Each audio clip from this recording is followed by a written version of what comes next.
You make a good point because you brought up how the church got disconnected from the human body in a way where we're able to break this down into systems and things. But one thing that Yeah. we did is we broke it down so much where we took away the spirit part of the human Yeah. experience, and that's what we've seen Yeah. with COVID, with your experiences. We're just taking care of the body itself, but not the person emotionally and spiritually to see what they're going through.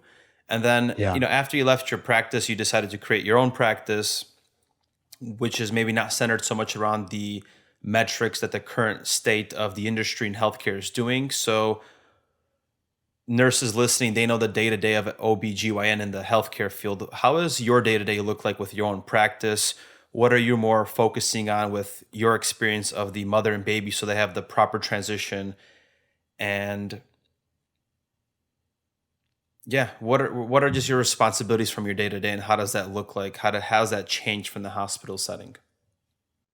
Well, there's a variety of things I do in my practice, which is called Beloved Holistics. It's really a truly holistic practice in that we're not just using natural remedies. That to me is for the birds. Yes, that's a part of being holistic, but there's also this reimagining of what medicine might look like if we brought spirit and the psyche, the soul back into the reality that we're caring for a person going through this tremendous experience of life. So, having said that, in my pregnancy and postpartum support, the number one thing that I think people are feeling let down by within the quote system, we keep using that, but I hope everybody knows what that means. It's really what we can regard as the gold standard in medicine, which is the allopathic hospitals and clinics of the world with doctors, nurses like yourself, nurse practitioners. It's great if you get hit by a car or if you get stabbed in the neck or whatever else. It's a good thing we have that sepsis, all this other stuff. Or if you needed an emergency C-section, which is very, very unlikely.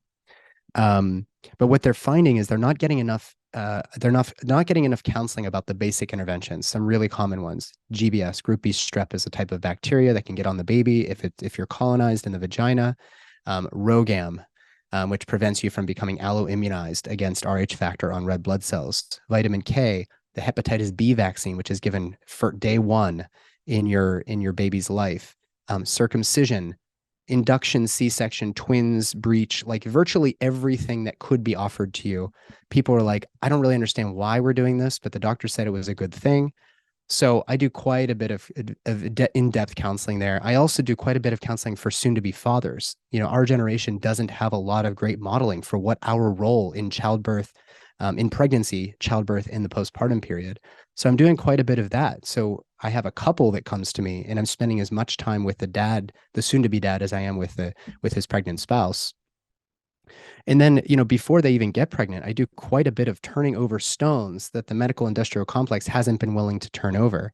So you've had three miscarriages, you have abnormal periods, you have painful periods, whatever it is, generally speaking, you're going to be given birth control.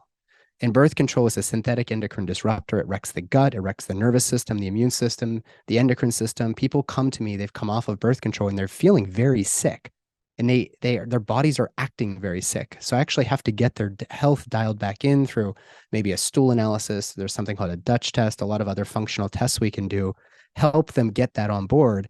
And then we go through a very natural fertility course as well, which dials in again physical, mental, emotional, spiritual, but also intimacy, archetypal transitional work, some art therapy, trying to get their nervous system rebalanced due to the frustrations of going to their OBGYN saying, hey, we've been having sex for a year, getting shunted off to the IVF clinic, and now they're looking at a bill that's on average in the United States 12 to 15,000. Although one of my clients that they just got pregnant through my program, they were going to be paying 18 grand for IVF.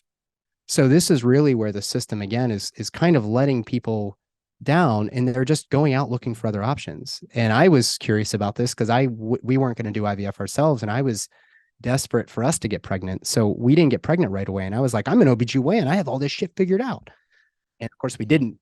One cycle after another kept passing, and I was getting so frustrated. I started taking coenzyme Q10 and oysters and some extra fish oil and some magnesium, and lost my bike shorts. Like I was going freeballing all the time trying to boost my sperm count and motility. And eventually my wife was like, listen, this is a gift, not an entitlement. We're not going to do IVF, we're not going to do IUI. Let me see if I can time it. And she was tracking her cervical fluid. That's something called fertility awareness. I teach my clients how to do that. Never learned it in residency.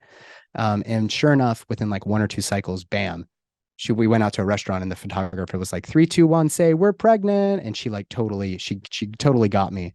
So it was that feeling of exaltation, like, okay, there is something more to this than just, oh, well, you're not able to get pregnant. Let's go and spend 15K on IVF. Like a lot of people don't want that or can't afford that. So I offer a fertility program as well that's at a fraction of the cost of IVF, and it's highly effective. It's not rocket surgery either. Like this is fairly simple stuff.